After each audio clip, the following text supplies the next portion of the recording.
സംസ്ഥാനത്ത് ഇപ്പോൾ അരങ്ങേറുന്നത് ഒരു പുതിയ രാഷ്ട്രീയ നാടകമാണ്. ജനസേവനം എന്ന വാക്ക് മറന്നുകളഞ്ഞ ഒരു രാഷ്ട്രീയ പാർട്ടിയുടെ PR തന്ത്രമാണ് കഴിഞ്ഞ കുറച്ച് ദിവസങ്ങളായി നമ്മളിവിടെ കാണുന്നത്. ഈ തന്ത്രം എത്രമാത്രം ദുർബലമാണെന്ന് മനസ്സിലാക്കുവാൻ ഒറ്റ കാര്യം ശ്രദ്ധിച്ചാൽ മതി. ഒന്ന്, വോട്ടവകാശം പോലും ഇല്ലാത്ത അല്ലെങ്കിൽ വോട്ടർ പട്ടികയിൽ കൃത്യമായ മേൽവിലാസം ചേർക്കാത്തവരെ സ്ഥാനാർത്ഥികളായി പ്രഖ്യാപിക്കും. രണ്ട്, അതിനുശേഷം നിയമത്തിന്റെ വഴിക്ക് പോകുമ്പോൾ ഞങ്ങളെ മത്സരിപ്പിക്കുവാൻ അനുവദിക്കുന്നില്ല എന്ന് പറഞ്ഞ് നേതാക്കന്മാർ കരഞ്ഞ് നിലവിളിക്കും. ഇത് ജനാധിപത്യത്തോടുള്ള കടുത്ത വെല്ലുവിളിയാണ്. RSSന്റെ കഴുതം കണ്ണുമായിട്ട് നടക്കുന്ന സുരേഷിനെ പോലുള്ള ആൾക്കാർക്ക് സന്തോഷമാണ്. കേരളത്തിന്റെ ബഹുമാന്യനായ മുഖ്യമന്ത്രി ശ്രീ പിണറായി വിജയനെതിരെ കൊലവിളി നടത്തിയ ടീന ജോസ് എന്ന വ്യക്തിയുടെ ഫേസ്ബുക്ക് കമന്റ് ഞെട്ടലോടെയാണ് കാണുന്നത്. ഒരു ജനാധിപത്യ സമൂഹത്തിലുള്ള ഒരു പൗരന്റെ ജീവന് ഭീഷണി ഉയർത്തുന്ന, പ്രത്യേകിച്ച് സംസ്ഥാനത്തിന്റെ ഭരണത്തലവനെതിരെ നടത്തുന്ന ഈ പ്രസ്താവന ഒരു കാരണവശാലും അംഗീകരിക്കാൻ കഴിയുന്ന ഒന്നല്ല. രാജീവ് ഗാന്ധിയെ കൊന്നതുപോലെ കേരള മുഖ്യമന്ത്രിയെ ബോംബെറിഞ്ഞ് കൊല്ലണമെന്ന തരത്തിലുള്ള പരാമർശങ്ങൾ ഏതൊരു സംസ്കാരമുള്ള സമൂഹത്തിനും അപമാനമാണ്. ഇത് കേവലം ഒരാളുടെ വ്യക്തിപരമായ അഭിപ്രായം പ്രകടനമല്ല, മറിച്ച് രാജ്യത്തെ നിയമവ്യവസ്ഥയോടും ജനാധിപത്യ മൂല്യങ്ങളോടുള്ള വ്യക്തമായ വെല്ലുവിളിയാണ്. അക്രമത്തെയും കൊലപാതകത്തെയും പ്രോത്സാഹിപ്പിക്കുന്ന ഇത്തരം പ്രസ്താവനകൾ യുവതലമുറയ്ക്ക് നൽകുന്ന സന്ദേശം എന്താണ്? ഇത്തരക്കാർക്ക് നമ്മുടെ പൊതുസമൂഹത്തിൽ ഒരു സ്ഥാനവുമില്ല.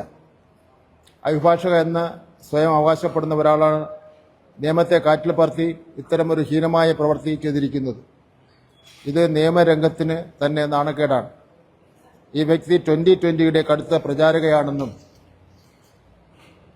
മറ്റു ജില്ലകളിൽ പോലും അവർക്ക് വേണ്ടി യോഗങ്ങൾ സംഘടിപ്പിക്കുന്നുണ്ടെന്നും മാധ്യമങ്ങളിലൂടെ അറിയാൻ കഴിഞ്ഞു.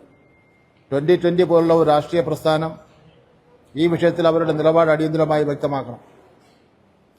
കൊലവിളി നടത്തുന്ന ഒരു വ്യക്തിക്ക് ഒരു ജനകീയ പ്രസ്ഥാനത്തിന്റെ പ്രചാരകയായി തുടരുവാൻ എങ്ങനെ സാധിക്കുന്നു? അവരുടെ യോഗങ്ങളിൽ മുഖ്യമന്ത്രിയെയും ജനപ്രതിനിധികളെയും അറയ്ക്കുന്ന ഭാഷയിൽ ആക്ഷേപിക്കുന്നു എന്നതും ഗൗരവമായി കാണേണ്ടതായിട്ടുണ്ട്. ഇത് 2020യുടെ രാഷ്ട്രീയ ശൈലിയെയാണ് തുറന്നു കാട്ടുന്നത്. സ്ഥാനാർത്ഥികളുടെ ഇരവാദം സംസ്ഥാനത്ത് ഇപ്പോൾ അരങ്ങേറുന്നത് ഒരു പുതിയ രാഷ്ട്രീയ നാടകമാണ്. ജനസേവനം എന്ന വാക്ക് മറന്നുകളഞ്ഞ ഒരു രാഷ്ട്രീയ പാർട്ടിയുടെ PR തന്ത്രമാണ് കഴിഞ്ഞ കുറച്ച് ദിവസങ്ങളായി നമ്മളിവിടെ കാണുന്നത്. ഈ തന്ത്രം എത്രമാത്രം ദുർബലമാണെന്ന് മനസ്സിലാക്കുവാൻ ഒറ്റ കാര്യം ശ്രദ്ധിച്ചാൽ മതി. ഒന്ന്, വോട്ടവകാശം പോലും ഇല്ലാത്ത അല്ലെങ്കിൽ വോട്ടർ പട്ടികയിൽ കൃത്യമായ മേൽവിലാസം ചേർക്കാത്തവരെ സ്ഥാനാർത്ഥികളായി പ്രഖ്യാപിക്കും. രണ്ട്, അതിനുശേഷം നിയമത്തിന്റെ വഴിക്ക് പോകുമ്പോൾ ഞങ്ങളെ മത്സരിപ്പിക്കുവാൻ അനുവദിക്കുന്നില്ല എന്ന് പറഞ്ഞ് നേതാക്കന്മാർ കരഞ്ഞ് നിലവിളിക്കും. ഇത് ജനാധിപത്യത്തോടുള്ള കടുത്ത വെല്ലുവിളിയാണ്.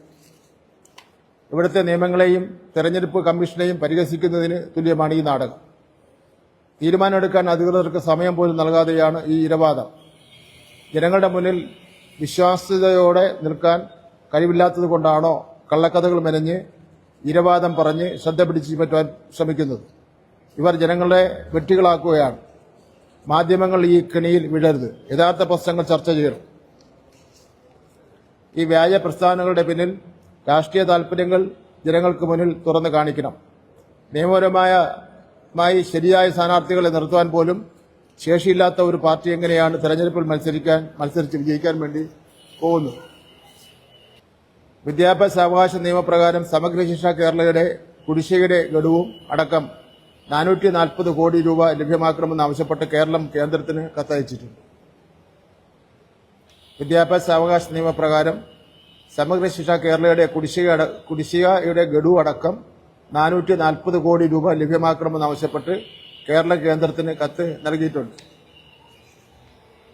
ഈ തലസ്ഥാന നഗരിയിൽ സ്ഥാനാർത്ഥി നിർണയവും അതുപോലുള്ള സംഘടനാ പ്രശ്നവുമായി ബന്ധപ്പെട്ട് BJPയുടെ 2 നേതാക്കന്മാർ, BJPയുടെയും RSSന്റെയും 2 നേതാക്കന്മാർ ആത്മഹത്യ ചെയ്തിട്ടുണ്ട്. തൃക്കണ്ണപരമാട് കൗൺസിലറും RSSന്റെ നേതാവുമായിരുന്ന അനിൽകുമാർ, അതുപോലെ തന്നെ 16 വയസ്സ് മുതൽ RSSന്റെ പ്രവർത്തകനായിരുന്നുള്ള ആനന്ദ്, മറ്റൊരു സഹോദരി നെടുമങ്ങാടുള്ള സ്ഥാനാർത്ഥിത്വം കിട്ടാത്തതിന്റെ പേരിൽ ഞരമ്പറുത്ത് ആത്മഹത്യയ്ക്ക് ശ്രമിച്ചു. ബിജെപിയുടെ സംസ്ഥാന വക്താവായിരുന്ന MS കുമാർ തന്റെ ജീവനും അപകട ഭീഷണിയിലാണെന്ന് തോന്നും വിധമുള്ള ഫേസ്ബുക്ക് പോസ്റ്റ് ചെയ്യുന്നതിന് വേണ്ടി തയ്യാറായി. അവരെല്ലാവരും പറയുന്നത് RSSന്റെ സ്ഥാനാർത്ഥി നിർണയം എന്ന് പറയുന്നത്, BJPയുടെ സ്ഥാനാർത്ഥി നിർണയം എന്ന് പറയുന്നത് തലസ്ഥാന നഗരിയിലെ ഒരു കൂട്ടം പല നിലവാരത്തിൽ പ്രവർത്തിക്കുന്ന മാഫിയ സംഘങ്ങളുടെ നേതൃത്വത്തിലാണ് സ്ഥാനാർത്ഥി നിർണയം നടത്തുന്നത്.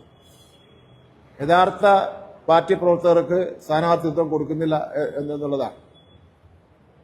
കഴിഞ്ഞ 5 വർഷക്കാലം കോർപ്പറേഷനിൽ നിന്ന് ജയിച്ച BJPയുടെ വാർഡുകളിൽ കാര്യമായ ഒരു വികസന പ്രവർത്തനം നടന്നിട്ടില്ല. അതിന് ഏറ്റവും പ്രധാനപ്പെട്ട കാരണമെന്ന് പറയുന്നത് RSSന്റെയും BJPയുടെയും നേതൃത്വം പറയുന്ന ചില ആൾക്കാർക്ക് പ്രവൃത്തികളുടെ കരാർ കൊടുക്കാതിരിക്കുന്നതാണ് കാരണമെന്നാണ് സൂചിപ്പിക്കുന്നത്. യഥാർത്ഥത്തിൽ ആനന്ദിന്റെ വീട്ടിൽ ഞാൻ പോയതാണ്. ആനന്ദിന്റെ ഭാര്യ അധ്യാപികയാണ്. ഇതുവരെ അവർക്ക് ബോധം തിരിച്ചു വന്നിട്ടില്ല. 2 കുഞ്ഞുങ്ങളുണ്ട്.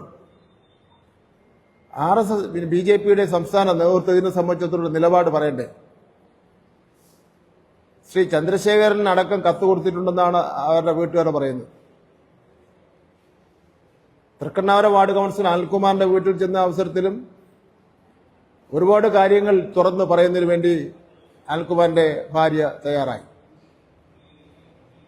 അപ്പോൾ ഒരു ഭീഷണിപ്പെടുത്തുക, ഭീഷണി താങ്ങാനും സഹിക്കാനും വയ്യാതെ വരുമ്പോൾ പ്രവർത്തകർ ആത്മഹത്യ ചെയ്യുക, ആത്മഹത്യ ചെയ്തത് സംബന്ധിച്ചിടത്തോളം ഒരു ഉത്തരവാദിത്തപ്പെട്ട രാഷ്ട്രീയ പാർട്ടി എന്നുള്ള നിലയിൽ അവർക്ക് ഒന്നും പ്രതികരിക്കാതിരിക്കുക, ഇത്തരം ഒരു രാഷ്ട്രീയ പാർട്ടിക്ക് എങ്ങനെ ഈ തലസ്ഥാന നഗരിലെ ജനങ്ങൾ വോട്ട് ചെയ്യും? ഒരു കാരണവശാലും മാന്യതയുള്ള, സംസ്കാരമുള്ള, മനുഷ്യസ്നേഹമുള്ള ആരും തന്നെ അംഗീകരിക്കുവാൻ കഴിയാത്ത രാഷ്ട്രീയ പാർട്ടിയായി തലസ്ഥാന നഗരിയിലെ BJP നേതൃത്വം മാറിയിരിക്കുന്നു. അവരെ പിന്തുണയ്ക്കുന്നത് RSS ആണ്. BJPയുടെ സംസ്ഥാന പ്രസിഡന്റ് ശ്രീ രാജീവ് ചന്ദ്രശേഖരൻ രാജ്യത്താകെ തന്നെ ശ്രദ്ധിക്കപ്പെട്ടിരിക്കുന്ന ഈ 2 ആത്മഹത്യയെ സംബന്ധിച്ചിടത്തോളം, ഒരു ആത്മഹത്യാ പരിശ്രമത്തെ സംബന്ധിച്ചിടത്തോളം എന്താണ് ഉണ്ടായതെന്ന് സംബന്ധിച്ചിടത്തോളം മറുപടി പറയേണ്ടതുണ്ട്. ശ്രീ ചന്ദ്രശേഖരനെതിരെ അഴിമതി ആരോപണമൊന്നുമല്ല ഉന്നയിക്കപ്പെട്ടിട്ടുള്ളത്. ഈ തലസ്ഥാനത്തെ ഒരു ജനപ്രതിനിധി എന്നുള്ള നിലയിൽ അറിയുവാനുള്ള ആഗ്രഹത്തിന്റെ അടിസ്ഥാനത്തിൽ പ്രകടിപ്പിച്ചതാണ്.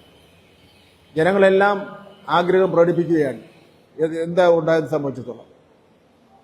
2 കുടുംബത്തിന്റെ അവസ്ഥയെ സംബന്ധിച്ചിടത്തോളം, 3 കുടുംബത്തിന്റെ അവസ്ഥയെ സംബന്ധിച്ചിടത്തോളം ജനങ്ങൾ അങ്ങനെ ചിന്തിക്കുകയാണ്.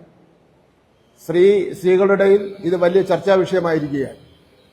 ആ ഒരു സാഹചര്യത്തിൽ ഞങ്ങൾക്ക് പറയാൻ വേണ്ടി പറ്റൂല എന്തുകൊണ്ടാണ് ഇത് ഇങ്ങനെ സംഭവിച്ചിടത്തോളം.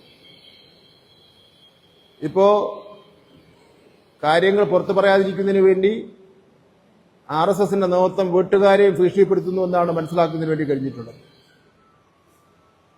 നിയമപരമായുള്ള നടപടികൾ സ്വീകരിക്കുമെന്നുള്ള കാര്യത്തിൽ തർക്കമില്ല, അത് നിയമപരമായ നടപടി പോട്ടെ. പക്ഷേ ഒരു രാഷ്ട്രീയ പാർട്ടി എന്നുള്ള നിലയിൽ, ദേശീയ രാഷ്ട്രീയ പാർട്ടി എന്നുള്ള നിലയിൽ അവർ ഒന്നും തന്നെ വ്യക്തമാക്കാതെ മറ്റുള്ളവരെ കുറ്റം പറയുന്ന രീതിയാണ് ഉള്ളത്. അനിൽകുമാർ ആത്മഹത്യ ചെയ്തതിന്റെ കുറ്റക്കാർ ആര്? ആനന്ദ് ആത്മഹത്യ ചെയ്തതിന്റെ കുറ്റക്കാർ ആര്? നമ്മുടെ ഒരു സഹോദരി ഞരമ്പ് മുറിച്ചതിന്റെ കുറ്റക്കാർ ആര്? അതേപോലെ തന്നെ MS കുമാർ തന്റെ ജീവൻ തന്നെ അപകടത്തിലാണെന്ന് എഴുതിന്റെ കുറ്റക്കാർ ആര്? ആ കുറ്റക്കാർക്ക് വേണ്ടി തലസ്ഥാന നഗരിലെ ജനങ്ങൾ നിൽക്കണോ വേണ്ടോ എന്നുള്ളതാണ് നമ്മുടെ മുന്നിലുള്ള പ്രശ്നം.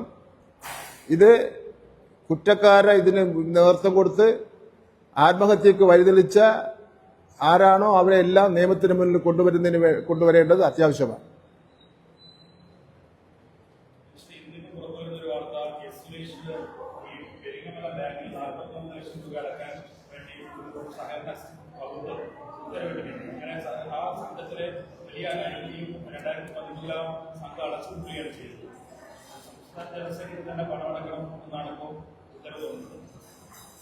അതായത് ഈ പെരിങ്ങമല സഹകരണ സംഘം അഴിമതിയിൽ BJP നേതാവ് അഡ്വക്കേറ്റ് സുരേഷിനെതിരെ ആരോപണം ഉയർന്നു വന്നിട്ടുണ്ട്. പെരിങ്ങമല ലേബർ കോൺട്രാക്ട് സഹകരണ സംഘത്തിലേക്ക് 43 ലക്ഷം രൂപ തിരിച്ചടയ്ക്കണമെന്ന് മാധ്യമങ്ങളിൽ കണ്ടു. കമഴ്ന്ന് വീണാൽ കാൽപ്പണം എന്നതാണ് കേരളത്തിലെ BJP നേതാക്കന്മാരുടെ ആയിട്ടുള്ള ചിലരുടെ ഇപ്പോഴത്തെ ശൈലി എന്നുള്ള കാര്യം നമുക്ക് മനസ്സിലാക്കുന്നതിന് വേണ്ടി കഴിയും. ഇതിനേക്കാളൊക്കെ എത്രയോ ഗുരുതരമാണ് 2-3 ജീവൻ എടുത്തത്, 2-3 പേരുടെ ജീവൻ അവസാനിപ്പിച്ചത് ഇതിനേക്കാളൊക്കെ എത്രയോ ഗൗരവമുള്ള വിഷയമാണ്.